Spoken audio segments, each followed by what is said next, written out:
For years, the NFL quietly had a problem it didn't want to admit out loud. One of its most recognizable events had lost its pull. Fans stopped caring, ratings slipped, and the Pro Bowl slowly became background noise instead of a moment people circled on the calendar. It was still branded as a celebration, but everyone knew the truth: the energy was gone. Then something unexpected happened. Without warning, the numbers jumped, not gradually, not over time. Instantly, viewership spiked in a way the league hadn't seen in over a decade, and the timing raised eyebrows inside league offices.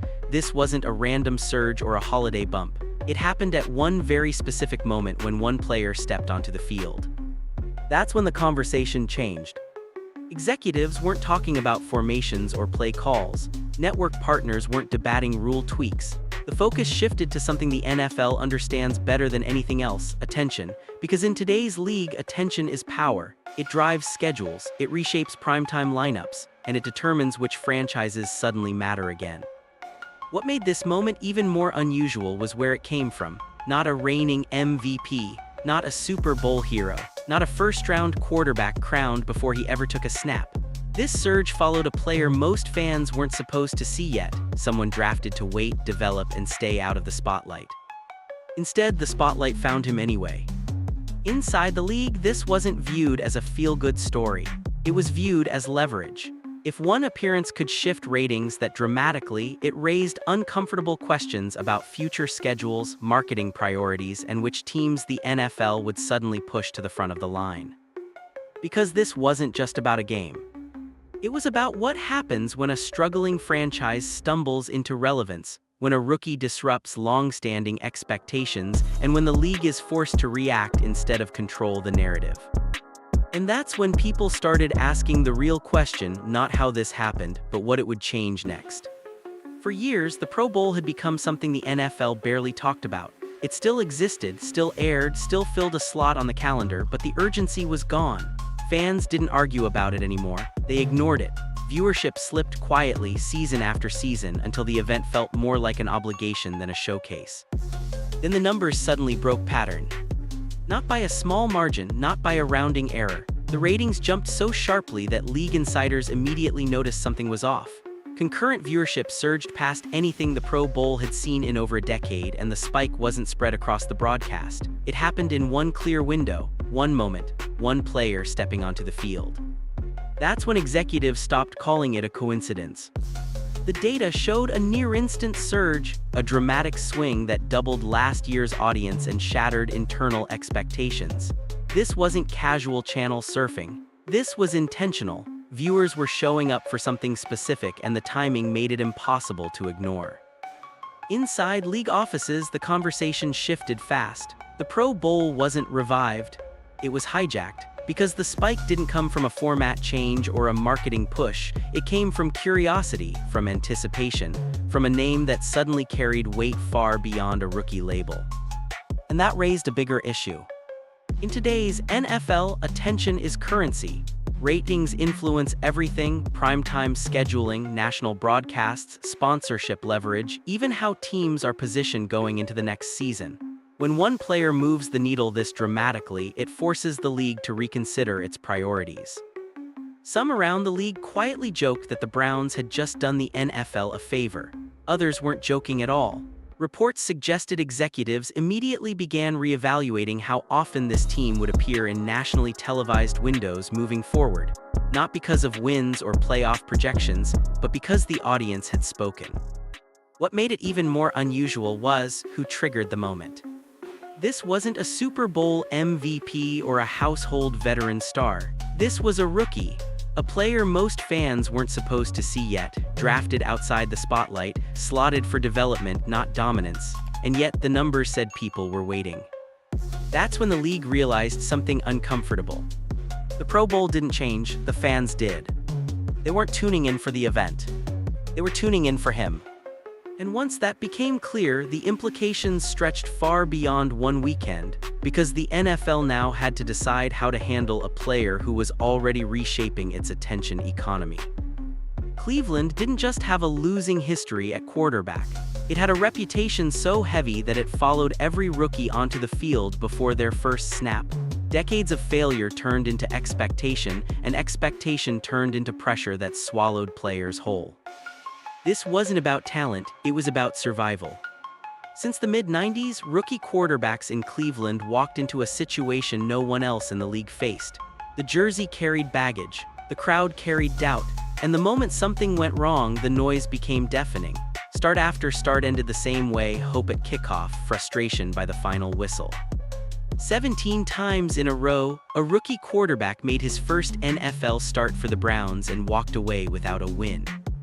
That number didn't just live in stat books, it lived in locker rooms. Coaches referenced it carefully, media mentioned it like a warning label, fans joked about it, but underneath the humor was resignation. The Browns weren't where young quarterbacks grew, they were where careers stalled.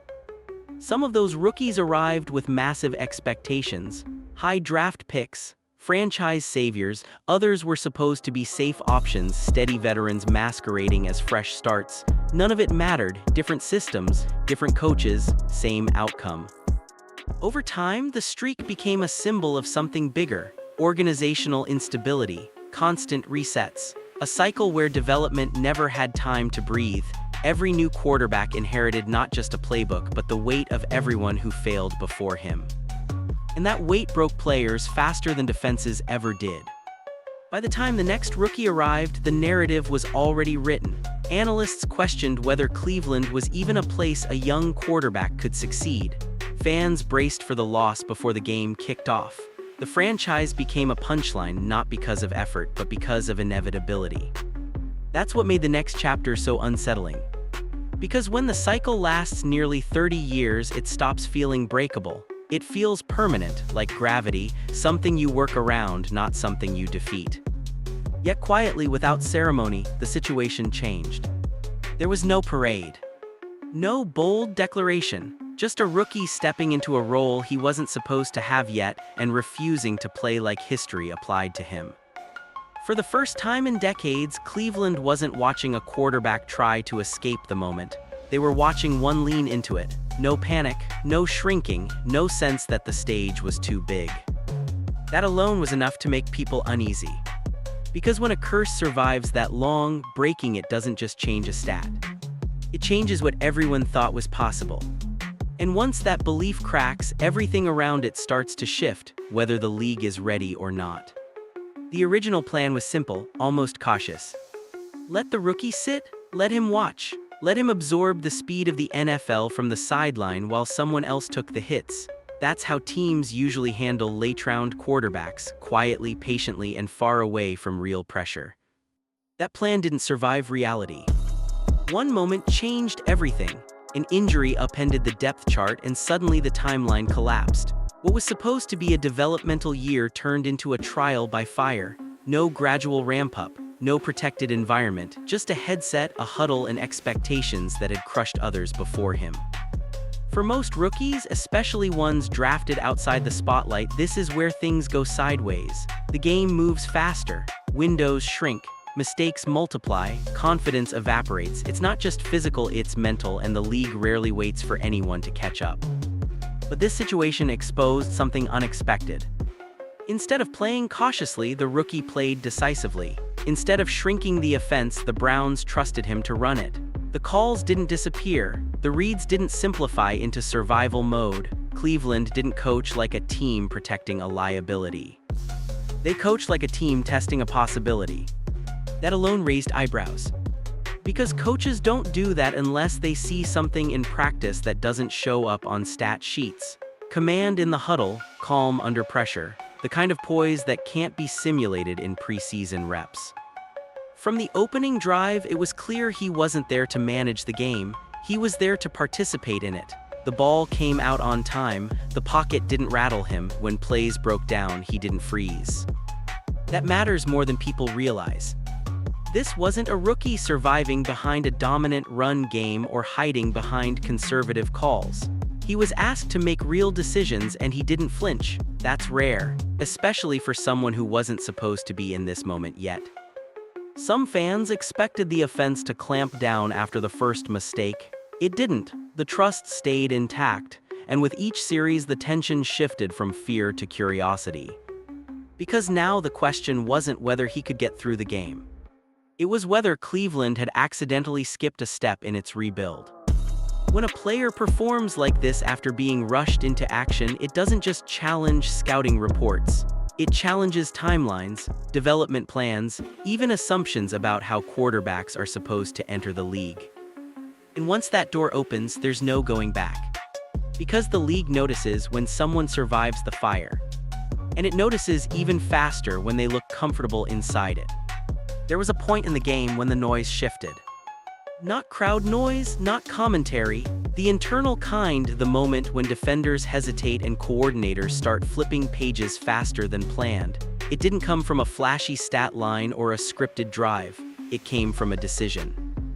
Mid-game, with the defense finally creeping closer to the line, the rookie saw it, not after the snap, before it, a subtle mismatch. A safety leaning just a half step too far inside, the kind of detail veterans exploit and rookies usually miss. He didn't check it down. He let it go. The ball cut through traffic and landed deep downfield, perfectly placed. Not lucky, not forced, intentional. That's when the temperature changed, because throws like that don't just move chains, they change how a defense plays the rest of the night. From that point on, the Raiders couldn't sit comfortably. Screens mattered more, play action held longer. The pass rush hesitated just enough to create space. And all of it traced back to one realization: this wasn't a quarterback you could disrespect. What made the sequence even more telling was what followed. A later mistake showed up on the stat sheet. Critics immediately circled it. Slow-motion breakdowns, talking points queued up, but the response told a bigger story than the error itself. No visible panic, no conservative shell. The next drive didn't shrink. If anything, the offense sped up. Reed stayed aggressive. The rhythm returned immediately. That's not common. Around the league, plenty of talented quarterbacks have unraveled after one bad decision. You can see it in their feet, in their eyes, in the way they stop trusting what they see. This time, none of that happened. Instead, the rookie leaned in. He took what the defense gave him, then challenged them again when they adjusted. Short throws turned into yards after contact. Timing routes kept the chains alive. The offense stayed on schedule, which quietly kept the defense fresh and the game under control. And that's the part casual viewers miss. Quarterback play isn't just about highlights. It's about avoiding chaos, about understanding when to push and when to reset, about controlling the pace without being obvious. By the fourth quarter, the Raiders weren't daring him anymore. They were reacting. That's when analysts started changing tone mid-broadcast. The language softened. The skepticism faded. Words like interesting and promising replaced earlier doubt. Because once a defense treats you like a real threat, the league starts paying attention. And what happened next made that attention impossible to ignore. While the spotlight followed the rookie, something else was unfolding that made his night possible. It didn't show up in highlight packages the same way. It didn't trend on social media clips, but inside the stadium it was impossible to miss. The Browns' defense took over the game. From the opening series, pressure arrived in waves, not just from one edge, not just on obvious passing downs, everywhere. The pocket collapsed before routes could fully develop, forcing rushed throws and broken timing. By the second quarter, the Raiders' offense looked like it was running uphill. And that mattered more than people admit. Because for a young quarterback, nothing settles nerves faster than knowing mistakes won't immediately become disasters. Field position stayed favorable. Momentum stayed controlled. Every defensive stop shortened the distance between patience and confidence. The numbers told the story. Sacks piled up. Drives ended early. Third downs disappeared. This wasn't situational dominance, it was constant disruption. The kind that wears on an opponent's game plan until there's nothing left to adjust. But here, the key detail most conversations skip.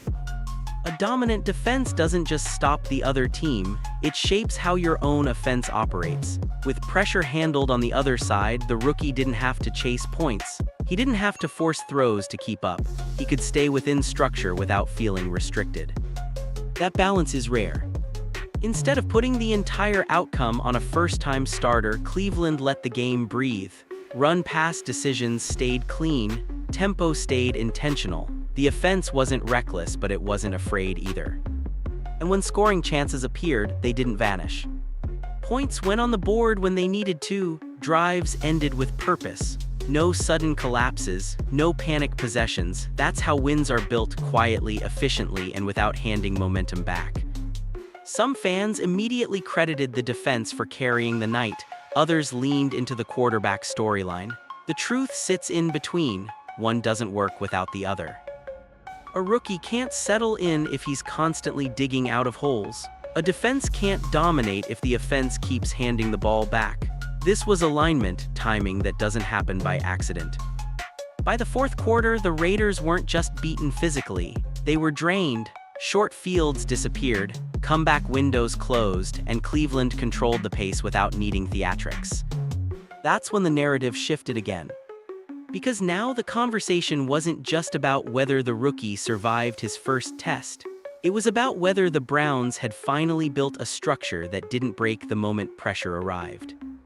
And once that idea took hold, attention turned away from the field and toward what this performance might mean off it. The impact didn't stop when the clock hit 0. While players headed to the locker room, something else started moving: numbers, viewership spikes, social engagement, conversations inside network offices that had nothing to do with box scores or play design. Because the NFL doesn't just track wins, it tracks attention. And the attention surrounding this game didn't behave normally, it didn't taper off. It accelerated, clips circulated, debates sparked.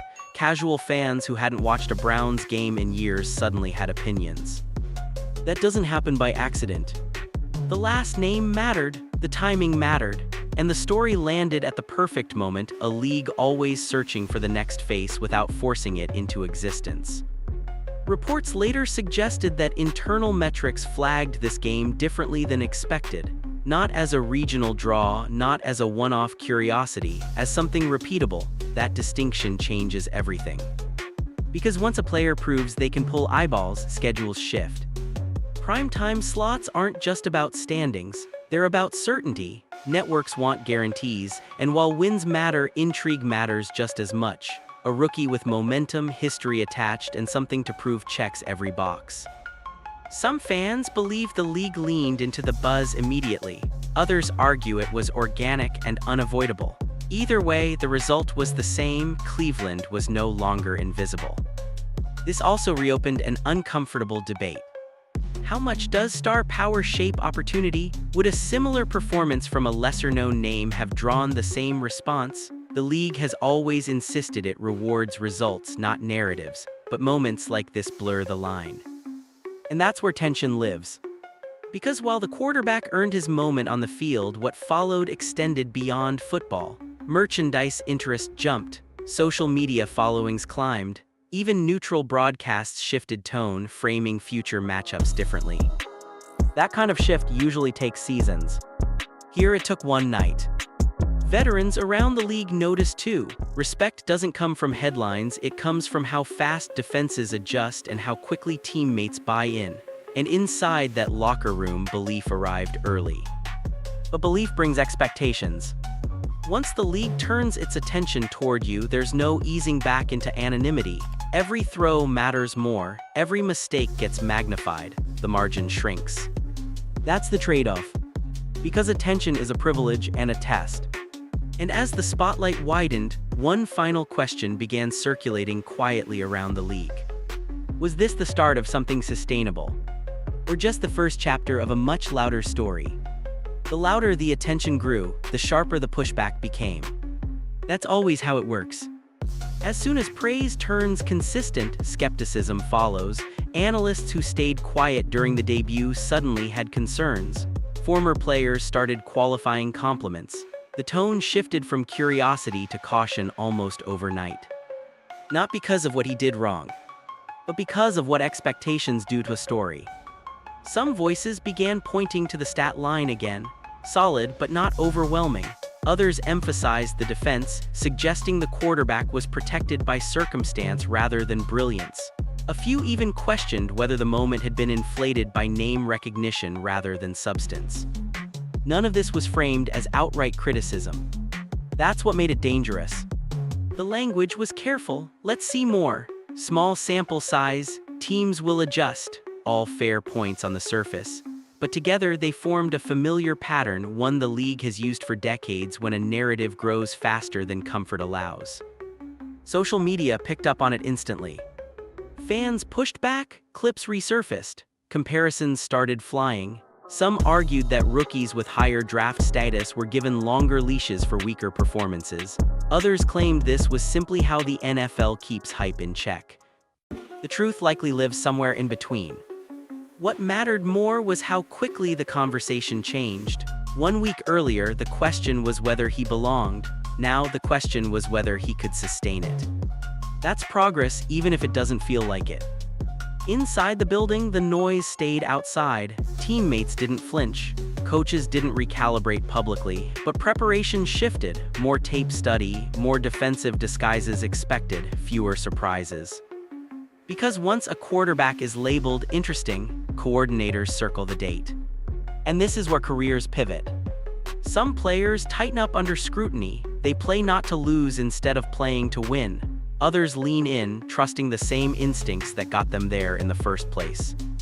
Which path this rookie chooses will matter more than any headline. There's also the unspoken pressure of representation.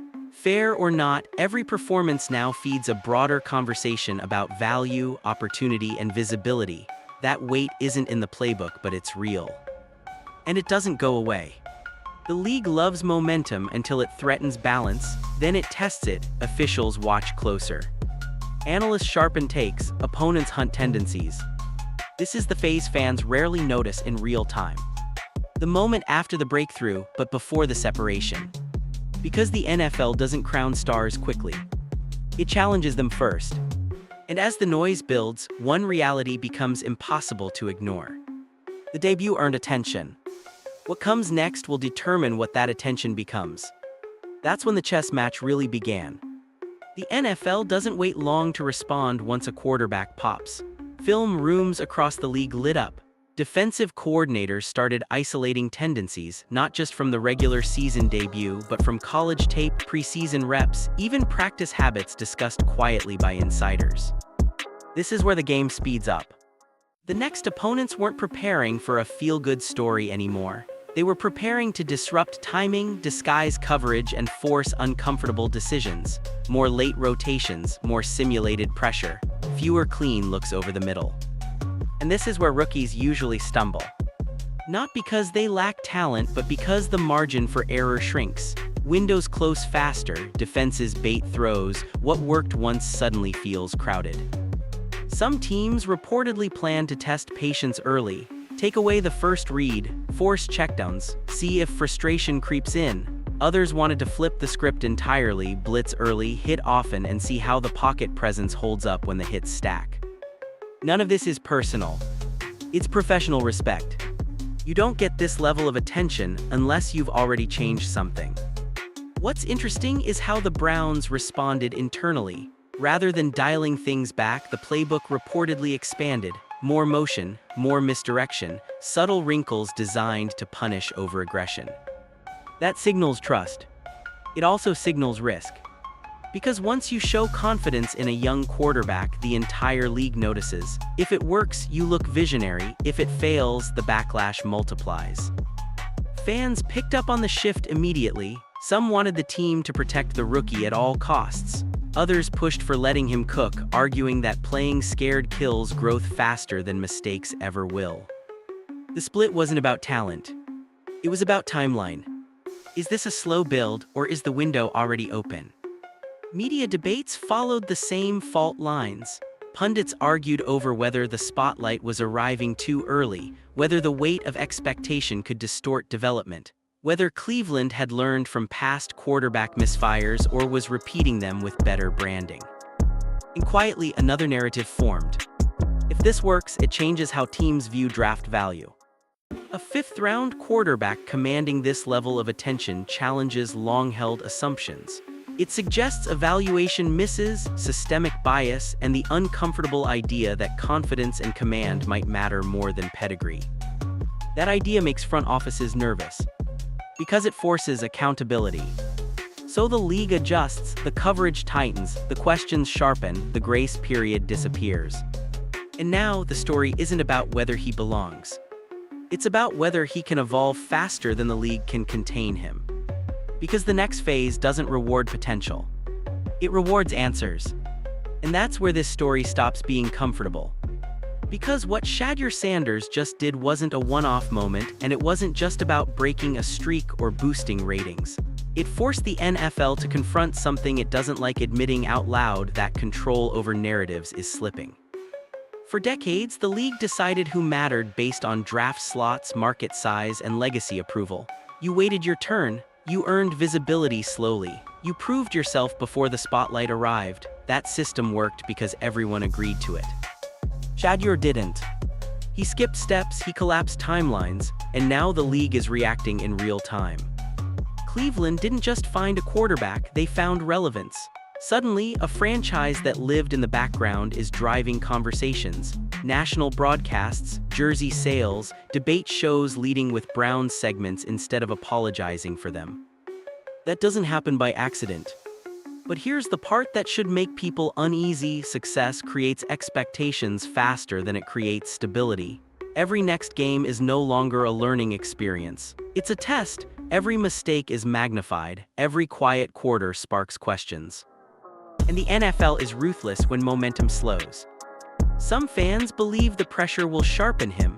Others worry the spotlight arrived before the foundation was fully set.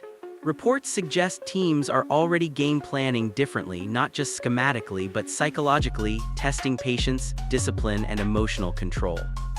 That's the real adjustment period. Not learning defenses, learning how to exist when everyone wants answers immediately. Cleveland now has a choice to make. Do they protect the long view, or do they lean fully into the moment they've been chasing for 30 years? Do they build carefully, or do they accelerate because the window feels open for the first time in a generation? There's risk either way. And for Shedeur, the narrative has already shifted. He's no longer the underdog breaking curses, he's the standard being measured. The grace period is gone. What remains is expectation from fans, media, and a league watching closely to see if this moment holds.